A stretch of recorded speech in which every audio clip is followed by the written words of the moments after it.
The Galactic Council chamber was silent, floating above a dead star. Hundreds of species watched light shields display the same image again and again. A small blue planet, Earth. To the Council, it was nothing special. One more young world. One more loud, divided species arguing with itself while the galaxy moved on. Humans had been studied, classified, and quietly ignored. Low threat, limited reach, no unified command. That was the final assessment. So when Earth refused to sign the Council's protection accord, no one expected resistance. The decision was quick. A corrective strike. Not a war. Just enough force to remind the humans of their place. The fleet arrived without warning. From orbit, the first shots fell like artificial meteors. Cities vanished in white fire. Oceans boiled near the impact zones. Human defense systems fired back in panic, outdated and useless. Satellites were erased before they could scream. On the Council screens, Earth burned. Some delegates looked away. Others watched with mild interest, already moving on to other matters. This was how the galaxy stayed orderly. Young species learned, or they ended. Then something unexpected happened. Earth went quiet. Not the slow silence of surrender. Not the broken silence of extinction. All signals stopped at once. No distress calls. No emergency broadcasts. No angry human speeches. Even civilian noise vanished. The planet did not cry. It simply disappeared. Deep space sensors confirmed it. Earth was still there. The planet still turned. Its star still burned. But the human world had gone dark in a way the galaxy had never seen. A minor council analyst spoke, voice uneasy. Total signal loss is abnormal. An elder delegate dismissed it. Their networks are destroyed.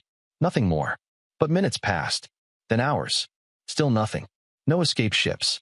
No refugee transmissions. No orbital debris drifting outward. No chaos. Just silence. And silence, in a violent galaxy, was never normal. Then a warning symbol flashed red across every screen. Long-range detection. From the Sol system. A single object had launched. No energy burst. No standard jump signature. It did not match any known drive. The object moved wrong, sliding between sensor frames like it did not fully exist in normal space. The Council chamber stirred. Identify the craft, a delegate ordered. The system returned nothing. No transponder. No communication. No known material composition. Just mass. Direction. Speed. And it was accelerating. Someone laughed nervously. A desperate weapon. A dying species throwing a final stone. But the laughter faded as calculations appeared. The object was not heading toward the attacking fleet. It was heading deeper. Toward core trade lanes. Toward protected systems. Toward places humans should not even know existed. A cold realization spread across the chamber. This was not a scream of rage. It was a choice. Earth had been struck without warning. And instead of begging, instead of collapsing, instead of answering with noise, humanity had gone silent. And in that silence, it had aimed. The Galactic Council, for the first time in centuries, began to understand a terrifying possibility. They had attacked a world they did not understand. And whatever Earth had just launched was only the beginning. The Galactic Council argued. That alone was unusual. For centuries, decisions had been clean, cold, and fast. Young species were corrected. Threats were erased. The system worked because fear worked. But now the chamber buzzed with overlapping voices, uneasy glances, and data streams that refused to settle into clear answers. The object from Sol was still moving. It did not slow. It did not adjust course. It did not respond to any attempt at contact. Long-range weapons could not lock onto it properly, as if space itself bent slightly around its path. Some delegates demanded immediate interception. Others urged patience. A few, older than most civilizations, said nothing at all and watched the data with growing concern. Because something about this felt familiar. Far away, on Earth, the silence was not emptiness. It was discipline.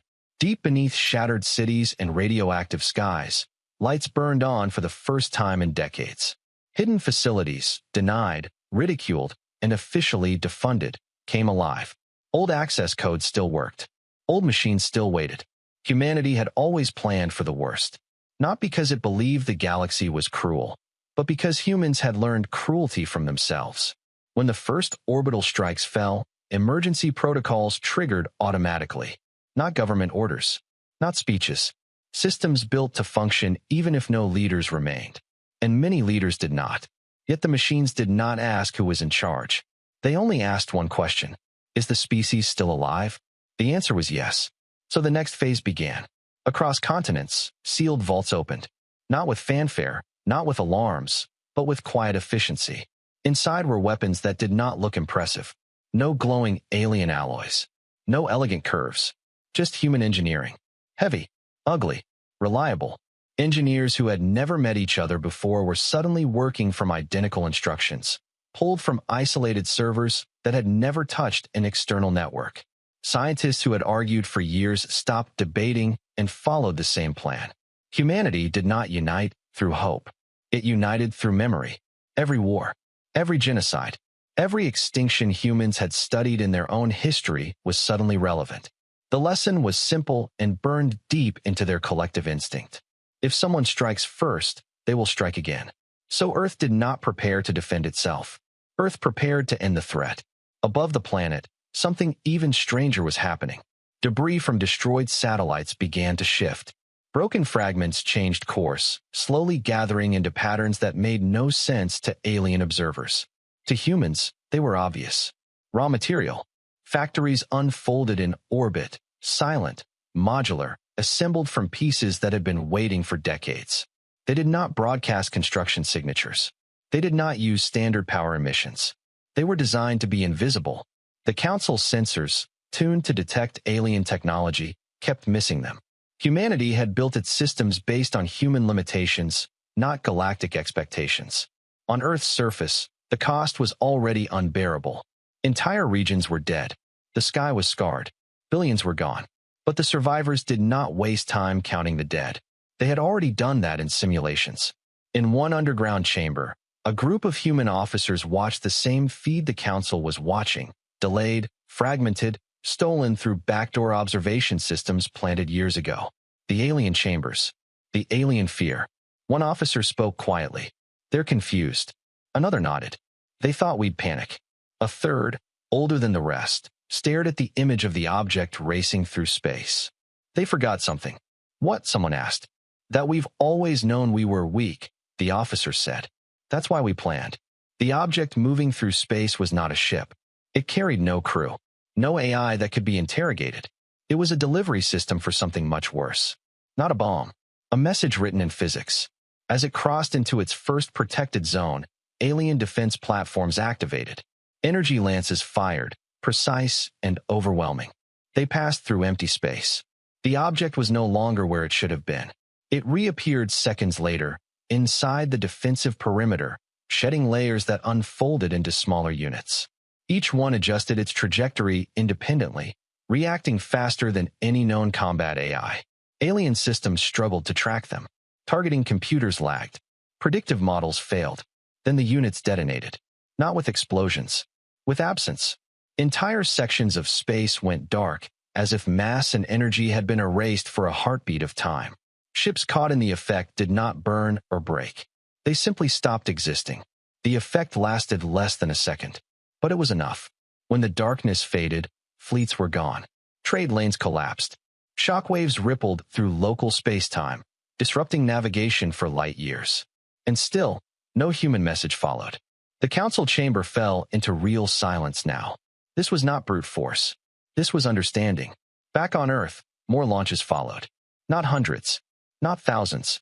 Just enough. Each one different. Each one unpredictable. Humans were not trying to overwhelm the galaxy. They were trying to confuse it. To force hesitation. To buy time. And time was the most valuable resource Earth had left.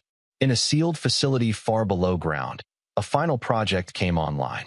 It was older than most of the people working on it. Designed when humanity still believed it might be alone in the universe. It had been considered too extreme. Too immoral. Too final. Now no one argued. The lead scientist looked at the activation screen and felt no triumph. Only wait. This was never meant to be used, she said. A technician answered, voice steady. Neither was extinction. She activated the system. Far away, deep within the galactic network, alien data archives began to unlock. Human code slipped through security like water through cracks. Not stealing information. Mapping it. Cataloging weaknesses. Learning. The Galactic Council finally reached consensus on one thing. Earth was not acting like a cornered animal. Earth was acting like a strategist. And that meant the first strike had not broken humanity. It had revealed it. As alarms echoed across multiple systems and reports of vanished fleets piled up, one elder delegate spoke at last, voice low and heavy. "We did not awaken a threat," the elder said. "We awakened a survivor species." The chamber screens flickered. New launches detected. Different vectors. Different targets. The galaxy began to understand a terrifying truth. Humanity was still unprepared, and it was already winning. Panic did not spread across the galaxy all at once. It crept. At first, reports were dismissed as sensor errors. Trade guilds blamed navigation failures. Military commanders blamed inexperienced crews. The galaxy had lived too long under the same rules, and when those rules broke, no one wanted to admit it. But patterns do not lie. Across dozens of systems, the same impossible events occurred. Fleets vanished without debris. Fortresses went silent mid-transmission. Defensive arrays reported successful interception, followed immediately by nothing at all. No wreckage. No radiation spikes. No survivors. Only empty space where power and pride had once existed. The Galactic Council demanded answers. Analysts worked without rest, feeding human attack data into every predictive model the galaxy possessed. None of them worked. Human weapons did not behave like weapons. They did not overwhelm shields. They did not overpower armor. They bypassed them, as if the defenses were irrelevant details rather than obstacles. This confused the galaxy more than fear ever could, because galactic warfare was built on escalation. Bigger fleets, stronger shields, faster reactions. Humans had chosen something else. Precision. On a fortified world near the galactic core, an alien admiral watched her command center dissolve into chaos. Status boards flickered from green to red faster than officers could speak. A human object had entered the system 3 minutes earlier. Only one. The admiral ordered full-spectrum scans, immediate weapons fire, and emergency jumps. Every response was perfect by galactic standards. None of it mattered. The human device did not attack the planet. It attacked the idea of control. Communication relays failed first, then navigation grids, then the quantum timing systems that kept faster than light travel stable. Ships trying to flee slammed into each other as reference points vanished. The admiral realized the truth too late. Humans were not fighting fleets. They were collapsing systems. When the human device finally activated its core function, it did not explode. It resonated. A low, impossible frequency rippled outward, interacting with infrastructure the galaxy depended on but never questioned. Power plants overloaded and cascading failure. Defense platforms shut down to protect themselves and never came back online. Within minutes, one of the most secure systems in the galaxy was helpless. The human device self-terminated shortly after. There was no victory broadcast, no follow-up strike, just silence. And that silence was worse than destruction. Because now the galaxy knew humans could reach anywhere, disrupt anything, and vanish without explanation. The council chamber filled with fear that no one dared name. "This is inefficient warfare," one delegate protested. "They are wasting resources." An elder responded calmly. "No, they are conserving them." That was when the realization began to spread. Humanity was not fighting a war of conquest. It was fighting a war of education. Each strike taught the galaxy something new, something painful, about its own weaknesses. And humans were learning too, adapting faster with every engagement. On Earth, the cost continued to rise. Food shortages spread. Atmospheres remained poisoned. Entire ecosystems were dead. Children were born under artificial skies, never seeing the stars without filters. And yet, production increased. Humanity did not replace what it lost. It repurposed it. Ruined cities became manufacturing zones. Craters became launch sites. Cultural differences that once divided nations became irrelevant under a single, shared understanding. Survival came first. A human general watched casualty reports scroll past her screen. She did not flinch. She had already grieved. "You don't mourn during the fire," she said quietly. "You mourn after." An aide asked, "Will there be an after?" The general looked at the projection of the galaxy, now filled with human markers. "Only if we finish this fast." Another human object reached its destination. This time, The target was not military. It was political. The strike arrived near a neutral system, home to observers, historians, and information brokers. A place believed untouchable, protected by reputation rather than weapons. The human device transmitted a signal for the first time. Not a threat. A question. The message translated automatically across hundreds of languages. Who authorized the strike on Earth? The system panicked. Officials denied involvement. Records were sealed. Responsibility was redirected, buried beneath layers of procedure and ancient law. The human device waited. Then it activated. Data vaults cracked open across the system. Not destroyed, opened. Every secret agreement, every hidden vote, every quiet approval surfaced and spread across the galaxy in seconds. The truth burned brighter than any explosion. Earth had not been attacked by accident. It had been attacked by consensus. The Galactic Council's authority shattered in that moment. Member worlds erupted in outrage. Allies turned on each other. Old grudges resurfaced with new fury. Humanity had fired no shot. And yet, the galaxy began to tear itself apart. On the council floor, shouting replaced order. Delegates accused one another openly now. Security forces were deployed, not against humans, but against other council members. An elder rose slowly, voice cutting through the chaos. This is not random, the elder said. They are isolating us, breaking trust, removing unity. A younger delegate snapped. Then strike back harder. With what? The elder asked. Weapons they already understand better than we do? Silence followed. Because deep down, they all knew the answer. Humanity had studied the galaxy for too long. Long before first contact. Long before submission demands. Long before war. They had listened. They had watched. They had prepared for the day when someone would decide Earth was expendable. That day had come, and humanity had responded not with rage, but with clarity. In a final escalation, a human strike reached the edge of council-controlled space. This one was different. Larger. Slower. Impossible to ignore. It broadcast continuously as it traveled. A simple human symbol. A clock. Time counted down. The galaxy froze. Every fleet tracked it. Every weapon locked on. Every civilization waited for impact. The clock reached 0. Nothing happened. Then the message changed. This was a test. The clock vanished. No explosion followed. But something else did. Across the galaxy, human-controlled observation platforms activated. Hundreds of them. Revealing themselves for the first time. They had been hidden in debris fields, asteroid belts, dead zones. Human eyes everywhere. Human reach everywhere. The Council finally understood the scale of the mistake. Earth had not been unprepared. Earth had been patient. And now that patience was gone. As reports flooded in and the galaxy trembled on the edge of collapse, one final realization settled over every world, every species, every leader. Humanity was not fighting to survive anymore. Humanity was deciding what the galaxy would become next. And whatever came after this moment would be shaped by a species the galaxy once called insignificant. The message did not arrive with fanfare. There was no warning pulse, no dramatic surge of energy, no signature that could be intercepted or blocked.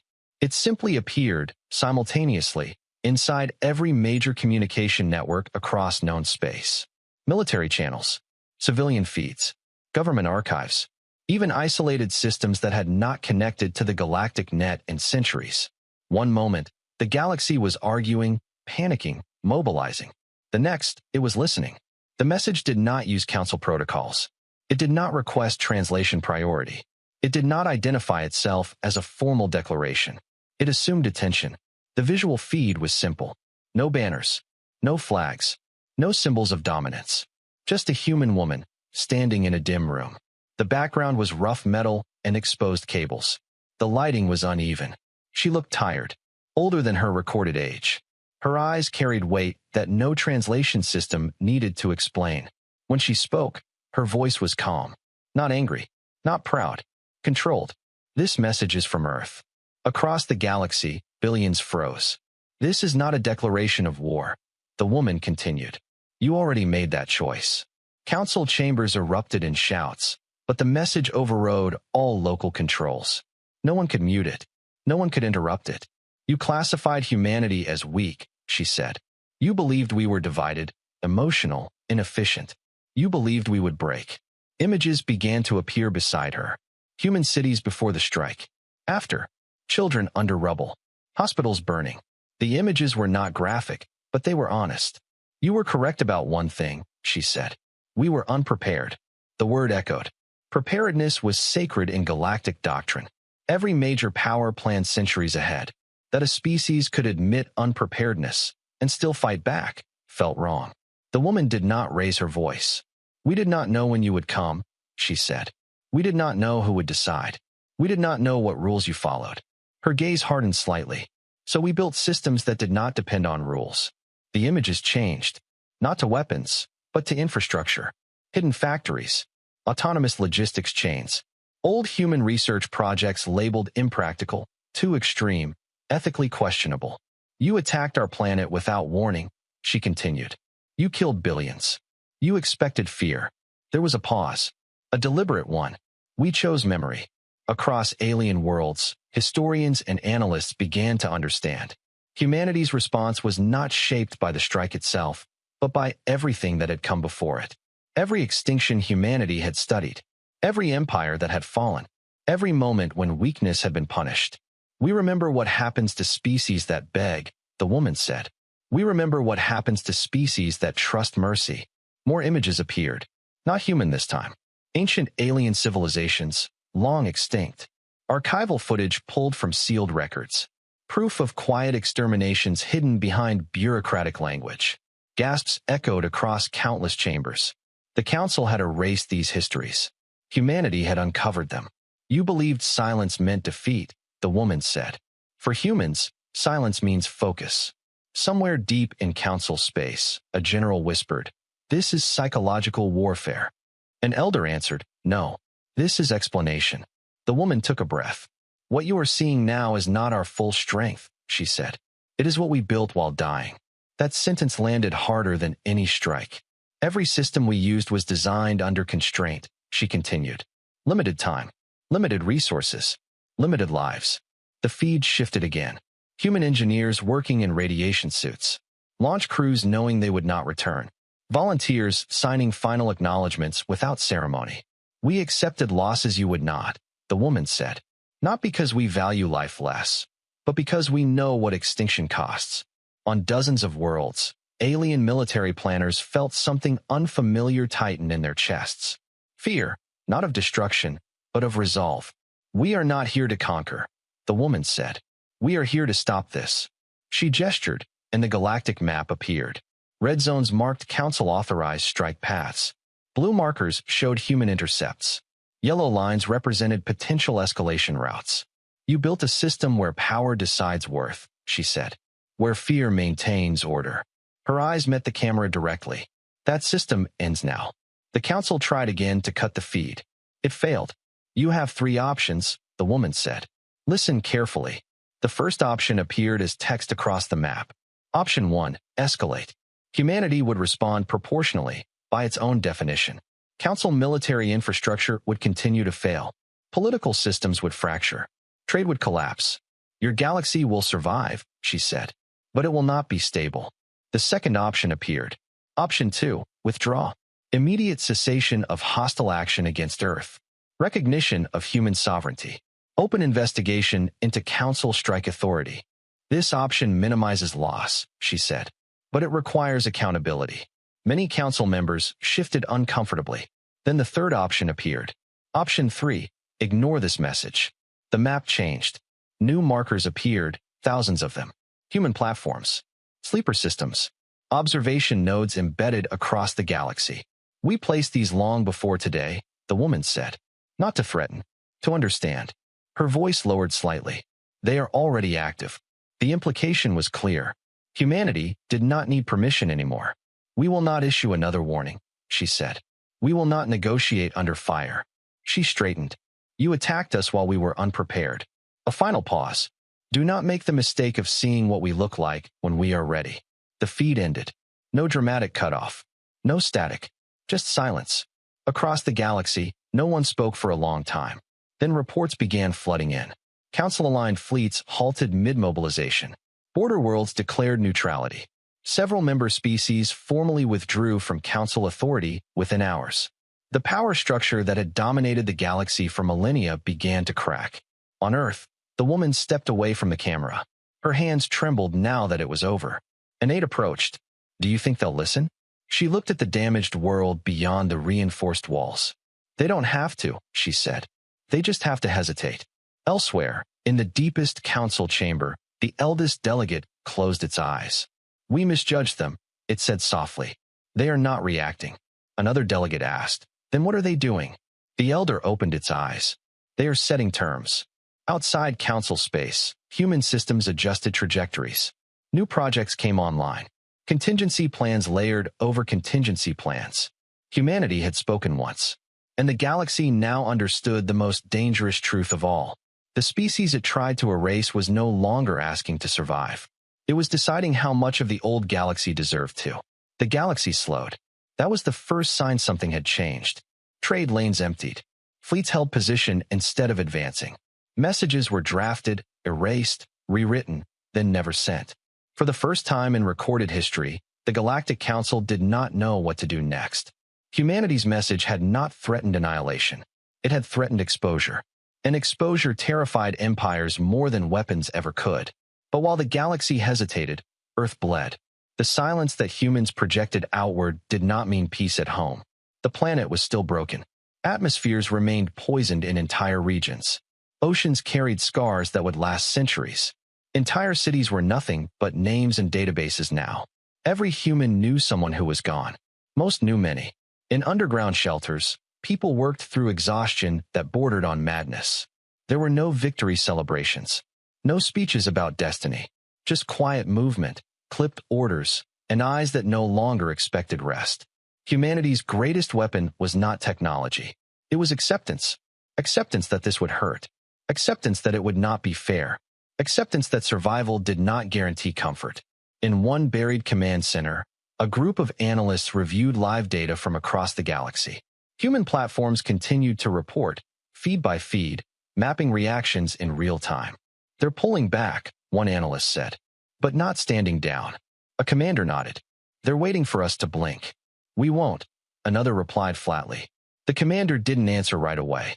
She was watching a different screen, casualty projections. Not estimates. Confirmations. Entire launch crews gone. Research stations intentionally overloaded to delay alien tracking. Engineers who stayed behind to keep systems running just long enough for others to escape. No one called them martyrs. They were listed as necessary. This was the part the galaxy could not see. Humanity's Counterstrike had been brilliant, precise, terrifying, but it had not been clean. Many of the systems humans activated were unfinished. Dangerous. Known to shorten lives or guarantee death. Humans had used them anyway, because the alternative was extinction.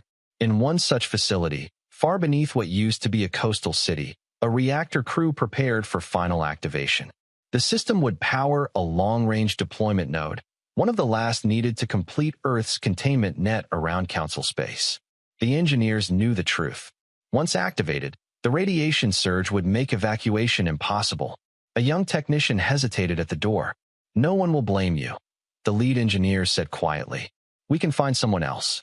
The technician shook his head. "No, I just wanted to remember what the sky looked like." The engineer nodded. "Me too." They sealed the chamber. The system activated. And somewhere far away, another human marker lit up on the galactic map.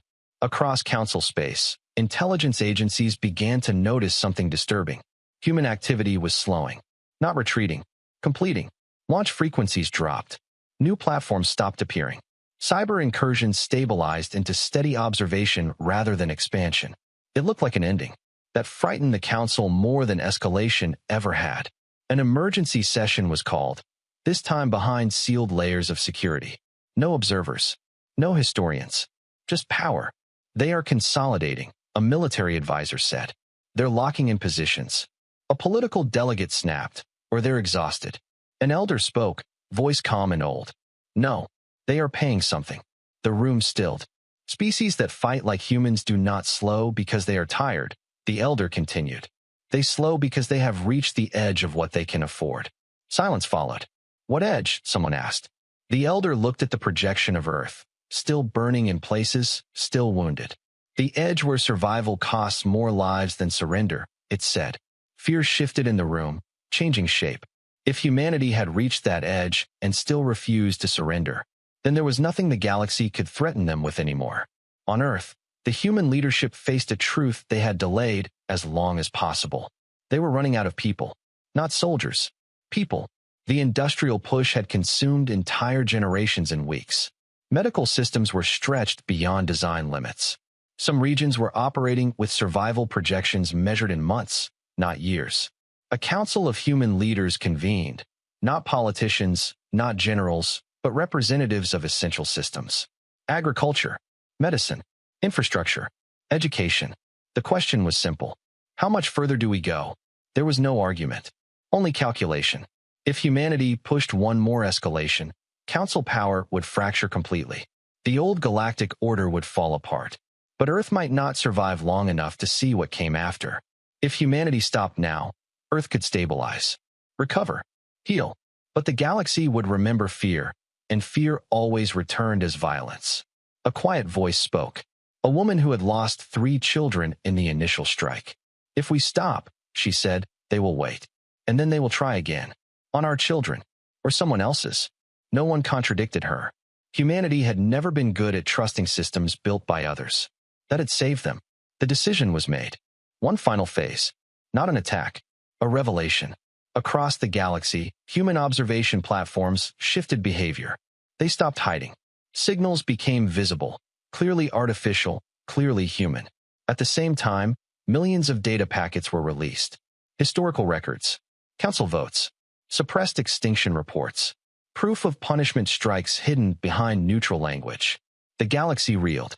Civilian populations learned the truth of how order had been maintained. Species once loyal to the council realized they had been spared not by law, but by usefulness. Protests erupted on dozens of worlds. Council-aligned governments collapsed within days. The council tried to respond with force, but fleets refused orders. Soldiers refused commands.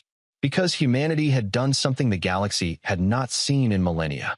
It had turned power into a moral question. On Earth, the final human deployment came online. It was not a weapon. It was a system-wide lock. A network that could, if activated fully, shut down faster than light travel across a massive region of space. Trade would stop. Militaries would freeze. Empires would starve. It would end the old galaxy. But it would also trap Earth, isolated, vulnerable, alone. The human leaders stared at the activation key. This ends everything, someone said. The commander replied, or it ends this. They did not activate it. Not yet.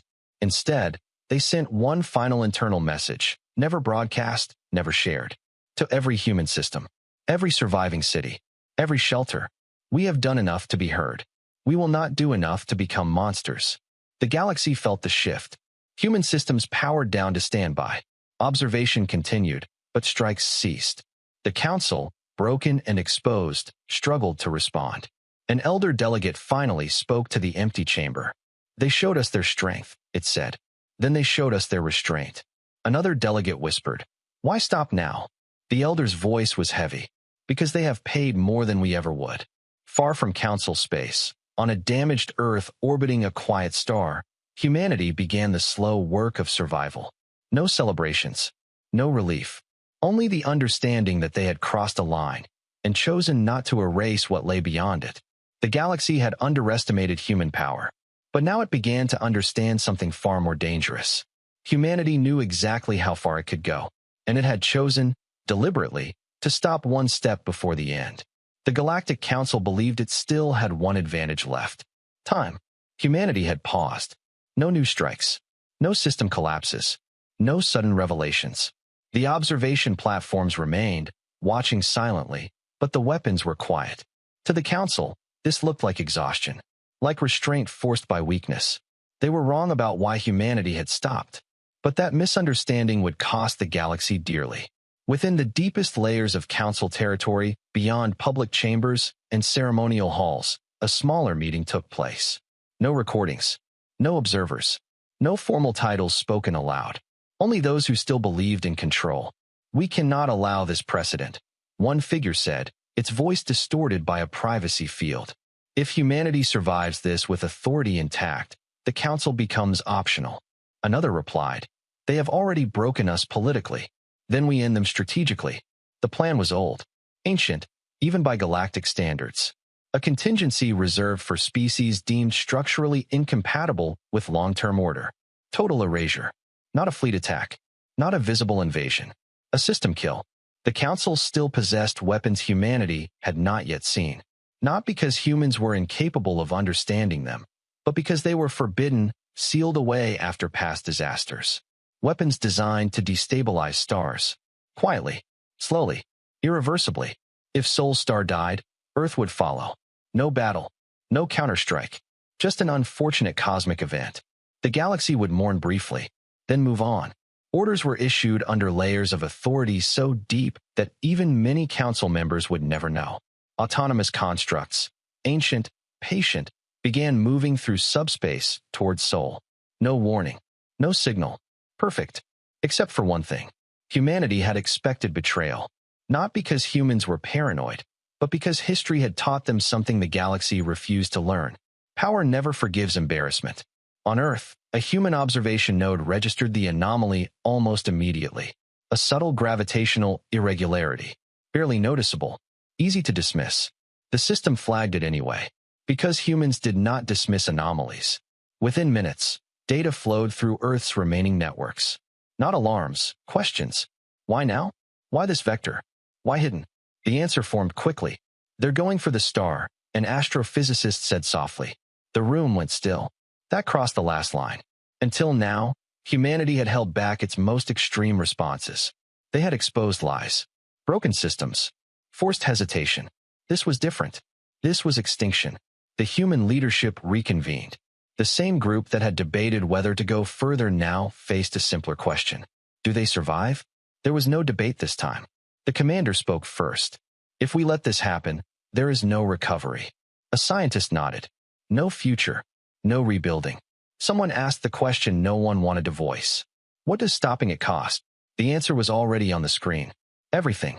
The system humanity had refused to activate, the one designed to lock down faster than light travel, was not just a barrier. It was a weapon. If fully deployed, it would collapse subspace lanes across a massive region, trapping fleets mid-jump, tearing apart ships reliant on unstable physics, and isolating entire sectors for decades. It would cripple the galaxy. It would save Earth. And it would kill millions who had nothing to do with the Council's decision. Silence filled the chamber. Then a quiet voice spoke. The same woman who had addressed the galaxy before. They chose this, she said. Not us. The activation sequence began. Across human-controlled space, dormant systems woke. Deep field generators aligned. Observation platforms shifted into formation, not as eyes, but as anchors. The galaxy felt it before it understood it.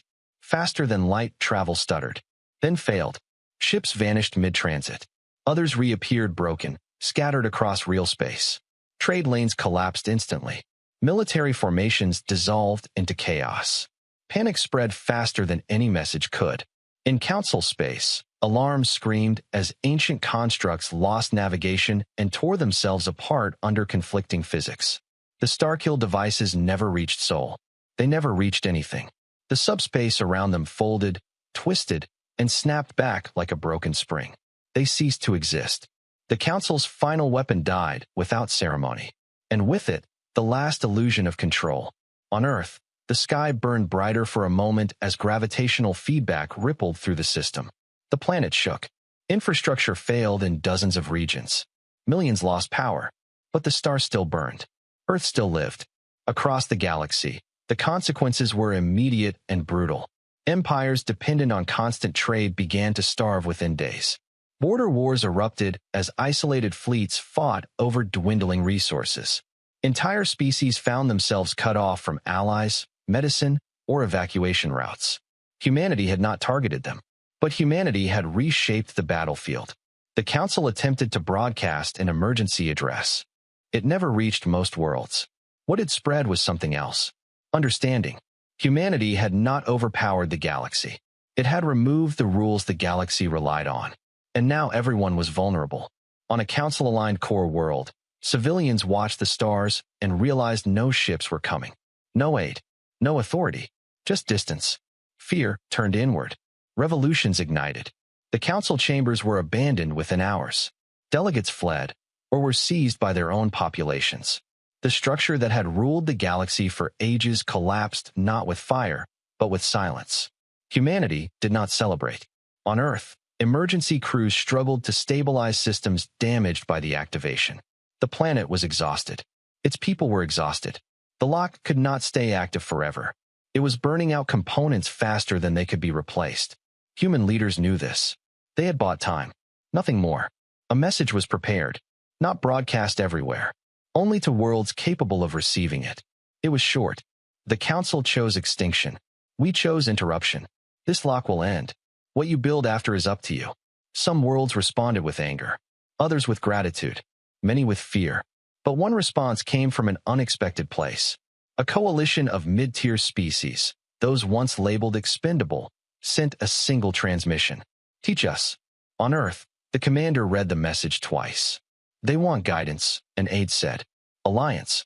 Structure. The commander shook her head slowly. No, she said. They want permission to change. The lock began to weaken. Subspace lanes flickered back online, unstable but usable.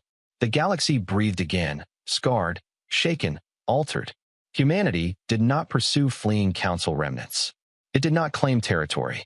It did not demand tribute. It did one final thing. It shut down the weapons. The galaxy watched, confused and wary, as human systems powered down, one by one. Observation platforms dimmed. Control fields dissolved. Humanity stepped back, not because it was weak, but because it had made its point. On a damaged Earth, beneath a scarred sky, humans began the long work of rebuilding. Knowing the galaxy was watching now, truly watching, for the first time.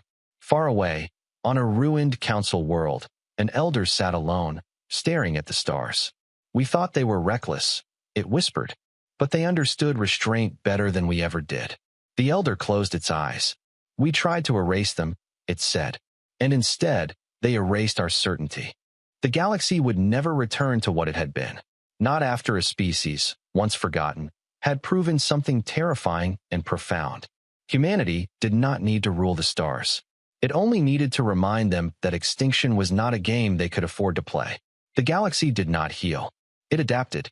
In the weeks after the subspace lock collapsed, faster-than-light travel returned unevenly.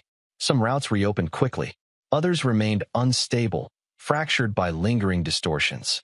Old trade maps became useless. Familiar borders blurred. For the first time in galactic history, no central authority dictated what came next. The Galactic Council was gone. Not defeated in battle. Not overthrown in a single moment. It had simply dissolved. Delegates were arrested by their own people. Some vanished. Others fled to forgotten systems, stripped of titles that no longer meant anything. The galaxy felt hollow without it, and afraid of what might fill the space. Many expected humanity to step forward, to claim leadership, to impose new laws, to become the very thing the Council had been, just stronger, angrier, and born of fire.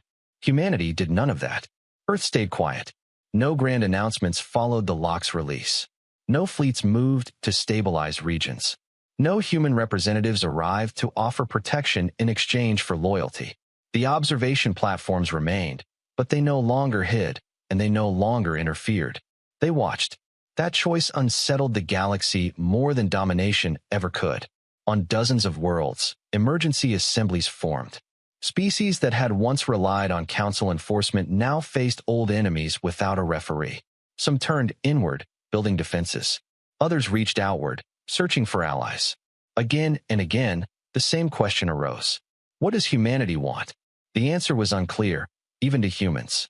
On Earth, leadership fractured back into specialized roles. The crisis phase was over. Now came survival, recovery, and something far more difficult, meaning. Humanity had proven it could fight the galaxy. But what did it stand for?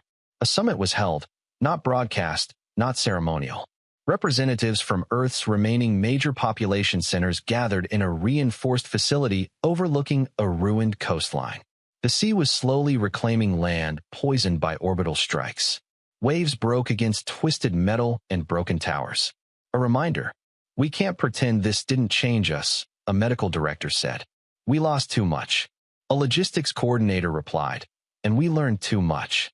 They reviewed reports from across the galaxy, worlds descending into chaos, others experimenting with new forms of governance, small coalitions forming where old rivalries once stood. One report stood out. A cluster of species, mid-tier, resource-poor, historically exploited, had formed a mutual defense and trade pact. No central ruler, no punishment clauses, decisions made by consensus. They called it the Open Accord. It won't last, someone said. Neither did the council, another answered. The room fell quiet. Humanity had shattered a system but offered no replacement. That vacuum was dangerous, but also full of possibility. A young advisor spoke hesitantly. They're copying us. Eyes turned. Not our weapons, she clarified. Our behavior. Silence. Observation. Restraint. That realization spread uneasily. Humanity had become an example, not a ruler. And examples were harder to control than empires. Beyond Earth, the galaxy tested boundaries. A former council enforcer world attempted to reclaim authority over nearby systems. It mobilized fleets, confident humanity would not intervene. Human platforms observed. They did nothing. The war began and ended quickly. Not because humanity intervened, but because the enforcer world's former subjects had learned something crucial. The enforcer was not invincible. It never had been. Without council backing, its power collapsed under coordinated resistance. News spread fast. Other would-be tyrants reconsidered, not because humans would stop them, but because the illusion of inevitability was gone. On Earth, rebuilding accelerated. Not just cities, but culture. Education systems shifted. History curricula expanded to include not just human mistakes, but galactic ones. Children learned why silence could be power, why restraint mattered, why survival did not require domination.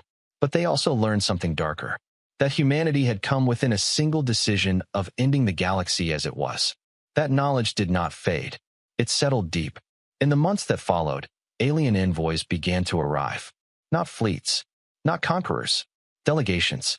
They came cautiously, orbiting at safe distances, broadcasting requests instead of demands. Some asked for technology, others for protection. Many simply asked questions. Why did you stop? Why did you not take control? Why did you let the lock end?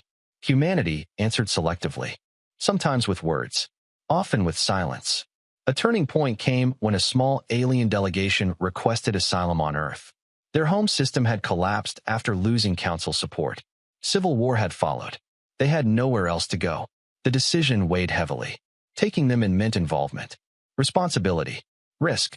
Turning them away meant proving the galaxy right. That power always turned inward when the threat passed. Humanity accepted them, quietly. No announcement followed. But the galaxy noticed. Slowly, cautiously, other species followed the example. Not seeking protection, but cooperation. Shared research. Mutual defense pacts. Cultural exchanges. None of them placed humanity at the center.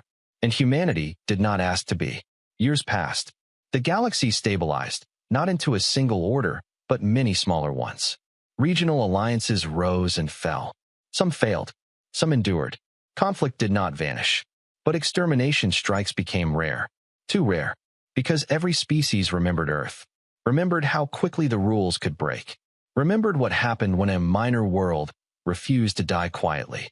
On a distant world, a child asked their teacher why humans were feared. The teacher corrected them. They are not feared, the teacher said. They are considered. On Earth, memorials were built, not to victories, but to losses. Names carved into stone. Not ranked. Not categorized. Just remembered. Humanity did not forget what it had paid. That memory shaped every decision afterward. A final report reached Earth from a deep space probe, one of the last remnants of Council-era monitoring. It confirmed what many suspected. Several ancient species had quietly adjusted their doctrines. First strike policies were rewritten. Extinction-level weapons were sealed away. Not because of treaties. Because of fear. Not of humanity's weapons, but of humanity's response. In a quiet moment, the woman who had spoken to the galaxy years earlier stood beneath an open sky, one of the few regions where Earth's atmosphere had fully recovered. Stars shone clearly now. An aide asked her, "Do you think they'll ever forgive us?" She considered the question. "We didn't ask for forgiveness," she said. "We asked for space to live. And if they try again?" She looked at the stars, countless and cold. "Then they'll remember. she said. Just like we do.